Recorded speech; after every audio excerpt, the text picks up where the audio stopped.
రోజుకి 100 రూపాయల ఖర్చుతో ఈ మహాలయ పక్షాల్లో మీ పితృదేవతలకు కాశీ మహాక్షేత్రంలో సెప్టెంబర్ 8 నుండి 21 వరకు జరిగే తిలాహోమంలో పాల్గొనండి. తాకట్లో ఉన్న మీ బంగారాన్ని విడిపించి ఆ రోజు ఆన్లైన్ రేటుకి కొంటాం. Sharma gold company. నమస్కారం, సుమన్ టీవీకి స్వాగతం. నేను మానస. ఈ రోజు మనతో పాటు ఉన్నారు ప్రముఖ ఆధ్యాత్మికవేత్త. 2009 నుంచి కూడా ఎన్నో జాతకాలు, 30,000కు పైగా జాతకాలను పరిశీలించి 2013 నుంచి వేల సంఖ్యలో పితృదోష నివారణ కార్యక్రమాలు నిర్వహించినటువంటి వ్యక్తి బ్రహ్మశ్రీ నందిపట్ల శ్రీహరి శర్మ గారు మనతో పాటు ఉన్నారు. వారితో మాట్లాడదాం. గురుగారు నమస్కారం అండి. వాగర్థావివ సంపృక్తౌ వాగర్థ ప్రతిపత్తయే జగతః పితరౌ వందే పార్వతీ పరమేశ్వరౌ ఆదిత్యాయ చ సోమాయ మంగళాయ బుధాయ చ గురు శుక్ర శనిభ్యశ్చ రాహవే కేతవే నమః.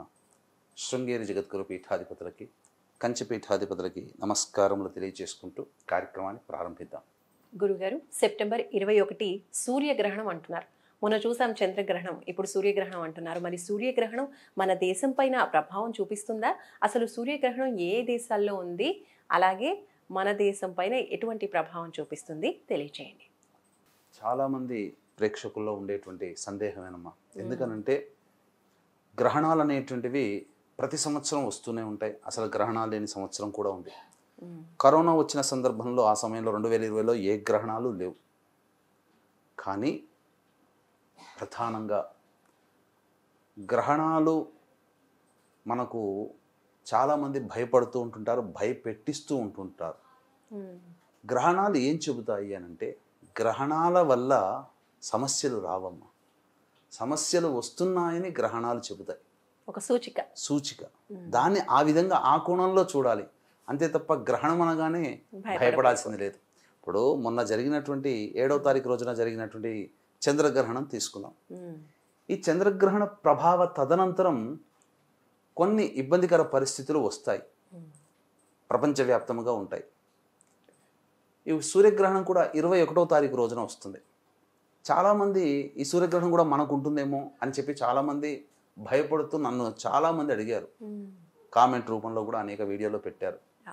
కానీ వీక్షించేటువంటి ప్రేక్షకులకి ఈ 21వ తారీఖు రోజున ఏర్పడేటువంటి పాక్షిక చూడామణి నామక సూర్యగ్రహణం మనకు ప్రభావం లేదు.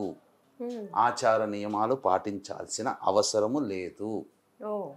కానీ దాని ప్రభావం వలన ఏ రాశిలోనైతే గ్రహణం ఏర్పడుతుందో ఆ గ్రహణ ప్రభావము అనేటువంటిది బేస్ చేసుకొని, ఆ రాశిని బేస్ చేసుకొని కొన్ని రాశుల్లో జన్మించినటువంటి వారికి ఖచ్చితముగా కొంత దుష్ప్రభావాలు, కొంత సత్ఫలితాలు అనేటువంటివి కలుగుతాయి. అది చాలామంది దీన్ని అజ్ఞానముగా మాట్లాడతారు. మనకు కనిపించిన దానికి మన నియమాలు పాటించాలా? నియమాలంటే ఏంటి? పట్టు విడుపు స్నానము, అలాగే ఇంట్లో దర్భపుల్లలు పెట్టుకోవడము, నిల్వ ఉన్నటువంటి కూరగాయలు, గర్భపుల్లలు, ఆకుకూర సంబంధించినటువంటి పదార్థాలలో, అలాగే విడుపు స్నానం చేసి పూజా మందిరము, దేవాలయం శుభ్రం చేసుకోవడం, సంప్రోక్షణ, ఇవన్నీ కూడా నియమాలు. ఆ సమయంలో ఎటువంటి పదార్థాలు తినకూడదు. కానీ మనకు కనిపించదు కాబట్టి ఈ నియమాలు ఏం పాటించాల్సిన అవసరం లేదు. కానీ గుర్తుపెట్టుకోండి, గ్రహణం అనేటువంటిది సూర్యుడికి లేదా చంద్రుడికి వస్తుంది. ఈ ప్రపంచానికి సూర్యుడు ఒక్కడే, ఈ భూగోళానికి సంబంధించి చంద్రుడు ఒక్కడే. మరి ఆ ఒక్క సూర్యచంద్రులకే గ్రహణం అనేది ఉన్నప్పుడు ఈ సూర్యచంద్రుల కిరణాల ప్రసారం ద్వారానే మన జీవనం మొదలవుతుంది, ఉదయము రాత్రి అంతా కూడా. మరి ఆ సూర్యచంద్రుల గ్రహణం ఏర్పడినప్పుడు ప్రపంచవ్యాప్తంగా దీని ప్రభావం ఉంటుంది తప్ప ఎక్కడ పడుతుందో అక్కడే దాని ప్రభావం ఉంటుందా? కాదు కదా. అన్ని చోట్ల ప్రభావం ఉంటుంది. కాబట్టి ప్రధానంగా దాని యొక్క దుష్ప్రభావాలు కొన్ని రాశుల్లో జన్మించినటువంటి వారికి కొంత ఉంటాయి. ఉదాహరణకి చిన్న ఎగ్జాంపుల్ తెలియచేస్తానమ్మా. ఈ ఫాల్గుణ మాసం మార్చి 14, మార్చి 29 నాడు ఏర్పడినటువంటి సంపూర్ణ చంద్రగ్రహణ, సూర్యగ్రహణ ప్రభావం మన భారతదేశంలో కనిపించలేదు. అయినప్పటికీ భారతదేశంలో విమాన ప్రమాదం జరిగింది, యుద్ధము జరిగింది, పెహల్గాం దాడి, అనేక రకాలుగా ప్రపంచవ్యాప్తముగా ఎవరు సంతోషంగా ఉన్నారు? ప్రతి దేశంలో అసంతృప్తి జ్వాలలే. పైగా ఈ భాద్రపద మాసంలో వచ్చేటువంటి గ్రహణాలు, 2 గ్రహణాలు ఒకే నెలలో వచ్చాయి. ఈ ఒకే నెలలో 2 గ్రహణాలు అనేటువంటిది వచ్చినప్పుడు ఖచ్చితంగా ప్రపంచవ్యాప్తంగా ఇబ్బందికర పరిస్థితులు అనేటువంటివి ఉంటాయి. ఈ సంఘటనలు జరిగినటువంటి సంఘటనలు ఏవైతే తరచూ గ్రహణాలు ఒకే నెలలో 2 గ్రహణాలు వచ్చినప్పుడు అనేక సందర్భాలలో అనేక ప్రసార మాధ్యమాలలో చెప్పడం జరిగింది. ఈ సంబంధించినటువంటి గ్రహణ ప్రభావం వల్ల కొన్ని ఇబ్బందికర పరిస్థితులు వస్తాయి. మనకు కనిపించకపోయినప్పటికీ కూడా ఆ సంబంధించినటువంటి ఇబ్బందికర పరిస్థితులు ప్రపంచవ్యాప్తంగా ఉంటాయి. ఏ రాశిలోనైతే గ్రహణం ఏర్పడుతుందో ఆ రాశిని బేస్ చేసుకుని కొన్ని రాష్ట్రాల వారికి మంచి, కొన్ని రాష్ట్రాల వారికి చెడు ఫలితాలు ఉంటున్నాయి. ఖచ్చితంగా దీన్ని అనుభవించాల్సిందే, మనము తప్పదు అని మనం తెలియచేశాం. మన పాల్గొన మాసంలో మార్చిలో వచ్చినటువంటి గ్రహణ ప్రభావం తదనంతరం ఎంతోమంది రియలైజ్ అయ్యారు. వాళ్ళ జీవితంలో జరిగిన సంఘటనలు కనుక చూసుకున్నట్లయితే దీనికి సంబంధించినటువంటి ప్రభావం అంతా కూడా ఈ రాశుల మీద ఎఫెక్ట్ చూపించింది. తద్వారా సమస్యలు అనేటివి కలిగాయి. ఇప్పుడు కూడా భాద్రపద మాసంలో సమస్యలు వస్తాయి. దీనికి సంబంధించినటువంటి సంపూర్ణ వివరణ కూడా ఋగ్వేద పండితులు, మైసూర్ దత్తపీఠ వేద పండితులు ఘనపాఠి సంతోష్ కుమార్ శాస్త్రి గారు వారు తెలియచేశారు. వారిచ్చిన వివరణలో అచ్చుగుద్దినట్టు సరిపోయినాయమ్మా. వారు అనేక వృద్ధ పరాశర సంహిత ఇలా ఆ వీడియోలో చాలా వివరంగా సంస్కృత శ్లోకము అర్థము దీనికి సంబంధించి ఏ దేశానికి చెప్పబడి ఉంది అన్నీ వివరించారు. వారు చెప్పిన దాంట్లో నేపాల్లో అల్లర్లు జరుగుతాయి అని చెప్పారు. వాస్తవం జరిగింది కదా. అంటే ఇక్కడ ఏంటనంటే ఇక్కడ ఆయన శాస్త్రంలో అనగా పరాశర సంహితలో గ్రహణాలు భాద్రపద మాసంలో కనుక వస్తే వాస్తవమే. భాద్రపద మాసంలో కనుక గ్రహణం కనుక వచ్చినట్లయితే అందున 2 గ్రహణాలు వచ్చినటువంటి ప్రభావం చేత ఖచ్చితంగా చాలా ఇబ్బందికర పరిస్థితులు. వారు చెప్పిన దాంట్లో కూడా ఇంకొకటి మంచిది ఏంటనంటే, ఎందుకంటే జ్ఞానం ఎక్కడి నుంచైనా మనం తీసుకోక తప్పదు. ఎప్పుడు మనమే గొప్ప అనుకుంటే కాదు కదా. ఒక మంచి మాట చెప్పారు.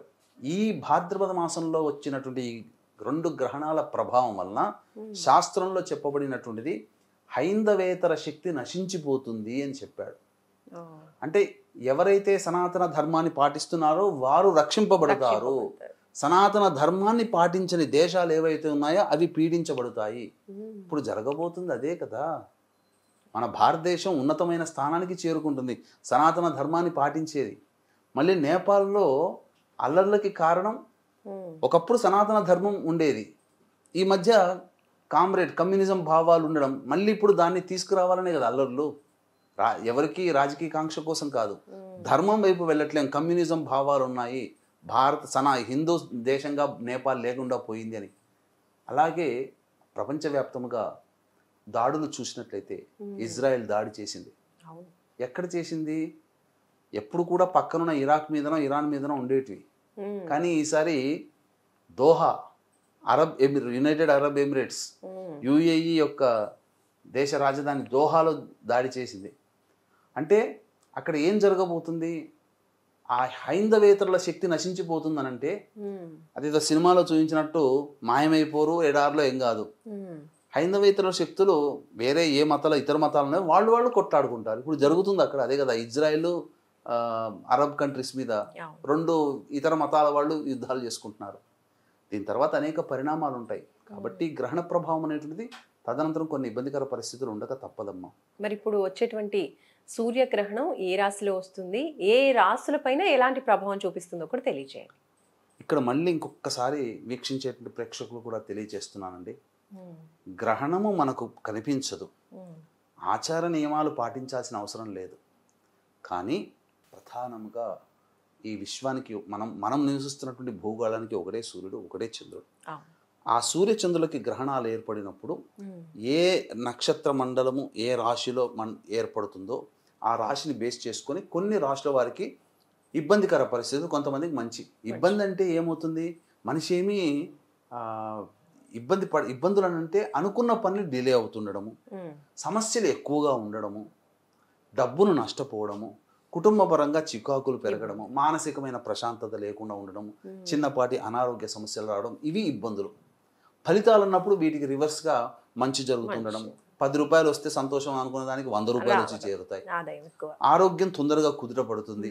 ఎప్పుడో నయం అవ్వాల్సింది గ్రహణ ప్రభావం కొంత మంచి జరుగుతుంది. అనుకున్న పనులు, ప్రశాంతత, అలాగే పెండింగ్లో ఉన్నటువంటి పనులని పూర్తవడం, ఇలా కొన్ని మంచి సంఘటనలు జరుగుతూ ఉంటుంటాయి కొన్ని రాశుల వారికి. అయితే ఈ సూర్యగ్రహణము ఆదివారము మరియు ఉత్తరా నక్షత్రంలో వస్తున్నటువంటిది కన్యా రాశిలో సంభవిస్తుంది. కాబట్టి ఉత్తరా నక్షత్రము, చిత్తా నక్షత్రము, హస్త నక్షత్రం, ఉత్తర హస్త చిత్త, ఈ 3 నక్షత్రాల వారు గ్రహణాన్ని చూడకూడదు. మన భారతదేశంలో కనిపించదు కాబట్టి ఇబ్బంది లేదు. ఎక్కడ కనిపిస్తుంది అంటే ఆస్ట్రేలియా, న్యూజిలాండ్, ఫిజీ, అంటార్కిటికా ఖండము, అలాగే పసిఫిక్ మహాసముద్రము సంబంధించినటువంటి ప్రాంతాలు, వీటిలో మాత్రమే పాక్షికంగానే కనబడుతుంది. అందుకనే చూడామని నామక. చూడామని అంటే రింగ్ ఫింగర్ లాగా అలా కనిపిస్తుంది అంతవరకే. కాబట్టి మన భారతీయులు న్యూజిలాండ్, ఆస్ట్రేలియాలో ఉన్నారు, ఫిజీలో కూడా ఉన్నారు. కాబట్టి ఆ ప్రాంతంలో ఆయా కాలమాన ప్రకారం సంబంధించినటువంటి ఆహార నియమాలు, పట్టు విడుపు స్నానాలు, ఈ నియమాలు పాటించాలి. మన భారతదేశాన్ని కనుక మనం కన్వర్ట్ చేసుకుంటే 21వ తారీఖు రాత్రి 10:59 ప్రారంభమై మధ్యరాత్రి తెల్లవారుజామున 3:23 వరకు ఉంటుంది. అత్యంత సుదీర్ఘము, దాదాపు 4:24 పాటు ఉండేటువంటి గ్రహణం. కాబట్టి ఆ సమయంలో కొన్ని రాశుల వారు ఇంట్లో పూజలు చేసుకుంటే చాలా మంచిది. అంటే ఏ రాశుల మీద ప్రభావం చూపుతుంది అనుకున్నప్పుడు ప్రధానంగా ఈ చంద్రగ్రహణము సంబంధించి కర్కాటక రాశి వారికి, వృశ్చిక రాశి వారికి ఇబ్బందికర పరిస్థితులని చెప్పారు. కుంభరాశికి. కానీ మెయిన్గా కర్కాటక, వృశ్చిక రాశి వారికి ఈ గ్రహణం యోగాన్ని ఇస్తుంది. మేషరాశి వారికి యోగమే, ధనుస్సు రాశి వారికి మళ్ళీ యోగమే. అలాగే ఈ యొక్క 21వ తేదీన ఏర్పడేటువంటి గ్రహణం, సూర్యగ్రహణము మేష, కర్కాటక, వృశ్చిక, ధనుస్సు రాశి వారికి సంపూర్ణంగా యోగాన్ని ఇస్తుంది. ఇక మిగిలిన రాశుల వాళ్ళకి అనగా వృషభ, మిథున, సింహ, కన్య, తుల, తర్వాత మకర, కుంభ, మీన రాశుల్లో జన్మించినటువంటి వారికి కొంత అవయోగాన్ని మాత్రం కలగచేస్తుంది. కాబట్టి ఈ రాశిలో జన్మించినటువంటి వాళ్ళు ఖచ్చితంగా పూజాది కార్యక్రమాలు వాళ్ళ ఇంట్లో వాళ్ళు చేసుకోవాలి. అయితే చాలామంది ఈ గ్రహణం, చంద్రగ్రహణానికి సంబంధించి కొన్ని రాశుల్లో జన్మించినటువంటి వాళ్ళు కనుక కర్కాటక, వృశ్చిక, కుంభ, మీన రాశిలో జన్మించిన వాళ్ళు, అలాగే మిథున, సింహ, తుల, మకర రాశిలో జన్మించిన వాళ్ళకి చెడు ఫలితాలని చెప్పాం.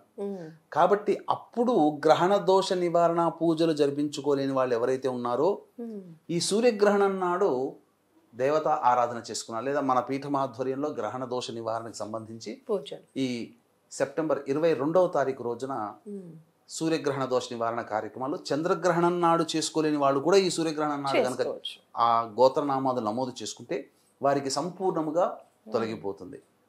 గ్రహణ ప్రభావం నుంచి కొన్ని సమస్యల నుంచి బయటపడతారు. అది అనుభవిస్తే తప్ప తెలియదు, ముందుగా తెలుసుకోలేము. కాబట్టి ఇటువంటి కార్యక్రమంలో నమోదు చేసుకున్నటువంటి వాళ్ళకి శక్తిపాతం చేసినటువంటి కరుంగలి మాల ఇవ్వడం జరుగుతుంది. 22వ తారీఖు రోజున ప్రదోషకాల సమయంలో సాయంకాలం 7 గంటలకి ఈ విధంగా కార్యక్రమం అనేది మన పీఠం ఆధ్వర్యంలో ప్రారంభమవుతుంది. సంబంధించి ఈ రాశుల్లో జన్మించినటువంటి వాళ్ళు, ద్వాదశ రాశుల వాళ్ళు చేసుకుంటే చాలా మంచిదమ్మా. మరి ఇప్పుడు దోషం ఉన్న వాళ్ళు పరిహారం పాటించాలి మీరు చెప్పిన విధంగా అంటున్నారు. దోషం లేదు అంతా బాగుంది అన్న వాళ్ళు కూడా ఇప్పుడు గ్రహణ సమయంలో ఏదైనా స్తోత్రం, మంత్రం పఠించాలి అంటున్నారు కదా, ఆ విషయాల గురించి తెలియజేయాలి. మన భారత కాలమానానికి సంబంధించి మనం కన్వర్ట్ చేసుకుంటే రాత్రి 10:59 నుంచి తెల్లవారుజామున 3:23 వరకు కూడా సంబంధించి మనకి ఉన్నది కదమ్మా. కాబట్టి ఖచ్చితంగా ఆ సమయంలో గనక మేల్కొని ఉండగలిగితే, చేసుకోగలిగితే ఇష్టదేవత ఆరాధన, అలాగే శివ, విష్ణు, లలిత సహస్రనామ పారాయణం, గాయత్రి సహస్రనామ పారాయణం అన్నీ చేసుకోవచ్చమ్మా. గురువుగారు ఇచ్చిన మంత్రోపదేశం చేసుకోవచ్చు. కాబట్టి ఖచ్చితంగా గ్రహణం మనకు కనిపించకపోయినా ఇది చాలా మంది కొట్టిపడేస్తుండవచ్చు, విశ్వానికి సంబంధించింది కదా, మనకేం సంబంధం, మనుషులకి కాదు. మరి అవస్థలు పడుతుంది ఎవరమ్మా? మనుషులా లేకపోతే చెట్లు చేమలు అవస్థ పడుతున్నాయా? కాబట్టి ప్రకృతి అని అంటే మనమే విశ్వంలో, చెట్లు, పర్వతాలు, నదులు ఎలాగో జీవజాలం కూడా ప్రకృతిలో భాగమే. మనము ప్రకృతిలో భాగమే. మనమేమి ఎక్కడి నుంచో ఊడిపడలేదు, మనమేం స్వర్గంలో లేము అన్ని దోషాలు లేకుండా జీవించడానికి. కాబట్టి ప్రకృతితో మనం ఉన్నాం. కాబట్టి ప్రకృతి పరంగా వచ్చేటువంటి ఈ గ్రహణాలు సమస్యల్ని వస్తున్నాయని తెలియజేస్తుంది. కాబట్టి కన్యా రాశిలో ఏర్పడుతున్నటువంటి గ్రహణ ప్రభావం వలన ఒక్క మేష, కర్కాటక, వృశ్చిక, ధనుస్సు రాశి వారికి తప్ప మిగతా వృషభ మిథున సింహ కన్య తుల మకర కుంభ మీన రాశిలో జన్మించినటువంటి వారికి ఈ యొక్క ప్రభావము తప్పదు, కొంత ఇబ్బందికర పరిస్థితులు ఉంటాయి. అంతకుముందు సంబంధించినటువంటి చంద్రగ్రహణం ప్రభావం కూడా కర్కాటక వృశ్చిక మరియు కుంభ మీన రాశుల వారికి ఇబ్బందికర పరిస్థితులు, మిథున సింహ తుల మకర రాశిలో జన్మించినటువంటి వారికి ఇబ్బందికర పరిస్థితులు. కాబట్టి ఈ చెప్పినటువంటి రాశుల్లో జన్మించినటువంటి వాళ్ళు ఖచ్చితంగా పరిహారాలు ఇంట్లో చేసుకోవాల్సిందే. ఇంట్లో చేసుకోలేము అనుకునేటువంటి వాళ్ళు మన పీఠం ఆధ్వర్యంలో సెప్టెంబర్ 22వ తారీఖు రోజున సాయంత్రం 7 గంటలకి ప్రారంభమయ్యే ఈ సర్వదోష నివారణ కార్యక్రమంలో, గ్రహణ దోష నివారణ కార్యక్రమంలో పాల్గొనవచ్చు. చంద్రగ్రహణం నాడు దోష నివారణ చేసుకోలేని వాళ్ళు కూడా ఈ గ్రహణ సందర్భంగా చేసేటువంటి కార్యక్రమం చాలా ఉపకరిస్తుంది. ఎందుకనంటే శాస్త్రంలో పూర్వభాద్ర నక్షత్రంలో గ్రహణం ఏర్పడింది కాబట్టి మళ్ళీ వచ్చే పూర్వభాద్ర నక్షత్రం లోపల శాంతి జరిపించుకోవాలి. అందుకనే ఇప్పుడు సూర్యగ్రహణ ప్రభావం కూడా చాలా బలంగా ఉంటుంది కాబట్టి ఈ సందర్భంగా చంద్ర సూర్య గ్రహణానికి సంబంధించి ఏ రాశులకైతే దోషం ఉందని చెప్పామో ఆ రాశుల్లో జన్మించినటువంటి వాళ్ళు ఈ గ్రహణ కార్యక్రమం సందర్భంగా చేసుకోవడం వల్ల సంపూర్ణంగా పరిహారం అవుతుందని చెప్పవచ్చు. చంద్రగ్రహణంలో నమోదు చేసుకున్న వాళ్ళు కూడా ఈ యొక్క మళ్ళీ పూజ చేసుకోవచ్చు, తప్పేమీ లేదమ్మా. మనం ప్రశాంతంగా ఉంటే కదా, మనం సంతోషంగా ఉండాలి కదా, అందరికన్నా మనం బాగుండాలంటే ఇబ్బందికర పరిస్థితులు మనకు రాకూడదు. తొలగించుకోవాలి. ధన్యవాదాలు గురుగారు, నమస్కారం. సర్వం శ్రీ ఉమామహేశ్వర పరబ్రహ్మార్పణమస్తు. చూశారు కదండి, సెప్టెంబర్ 21న సూర్యగ్రహణం ఉంది కాబట్టి ఈ గ్రహణ ప్రభావం ఏ విధంగా ఉంటుంది అంటే మన దేశంలో లేకపోయినప్పటికీ కూడా ఆయా రాశుల పైన కొంచెం నెగిటివ్ ఎఫెక్ట్ ప్రభావం చూపించే అవకాశం ఉంది కాబట్టి పరిహారాలు చేసుకోవడం మంచిది అంటున్నారు. అలాగే గురువుగారు కూడా తమ పీఠం ఆధ్వర్యంలో ఇటువంటి పరిహారాలన్నీ చేస్తున్నారు. దానికి సంబంధించి పూర్తి వివరాలు కావాలి అనుకుంటే స్క్రీన్ పైన కనిపించిన నెంబర్స్కి కాల్ చేయొచ్చు. మీ పేరు గోత్రనామాలు కూడా నమోదు చేసుకుని పూజ చేయించుకోవచ్చు. చూస్తూనే ఉండండి సుమన్ టీవీ. నమస్కారం.